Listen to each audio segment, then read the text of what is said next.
तर मनसे अध्यक्ष राज ठाकरे यांचा आज वाढदिवस आहे आणि त्यानिमित्त राज ठाकरे यांच्या निवासस्थानी शिवतीर्थवर मोठ्या प्रमाणामध्ये कार्यकर्त्यांनी गर्दी केलेली आहे। राज ठाकरे यांना शुभेच्छा देण्यासाठी कार्यकर्ते पदाधिकारी आता शिवतीर्थवर मोठ्या प्रमाणामध्ये दाखल व्हायला सुरुवात झालेली आहे। राज ठाकरे हे प्रत्येक कार्यकर्त्याचा शुभेच्छा या ठिकाणी स्वीकारत आहेत। आपण पाहतोय मराठी हृदय सम्राट श्री राजसाहेब ठाकरे यांना वाढदिवसानिमित्त हार्दिक शुभेच्छा असं म्हणत एक मोठा केक देखील या ठिकाणी आणण्यात आलेला आहे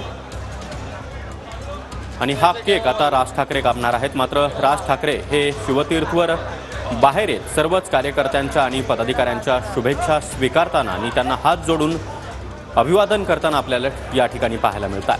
तर वाढदिवसानिमित्त राज ठाकरे यांच्या शिवतीर्थवर अशा प्रकारे आकर्षक सजावट देखील करण्यात आलेली आहे आणि मोठ्या प्रमाणात सकाळपासूनच महाराष्ट्रभरातून मनसेचे कार्यकर्ते पदाधिकारी हे शिवतीर्थवर दाखल झालेले आहेत। राज ठाकरे यांनी यापूर्वीच सांगितलेलं होतं की माझ्यासाठी शुभेच्छा देण्यासाठी येत असताना कुठल्याही मोठ्या भेटवस्तू घेऊन येऊ नका आणि तुमच्या शुभेच्छा याच माझ्यासाठी मोठी भेट असणार आहे आणि त्याच पार्श्वभूमीवर आपण पाहतोय की मोठ्या संख्येनं महाराष्ट्रभरातून आलेल्या कार्यकर्त्यांच्या शुभेच्छा मनसे अध्यक्ष राज ठाकरे या ठिकाणी स्वीकारतात।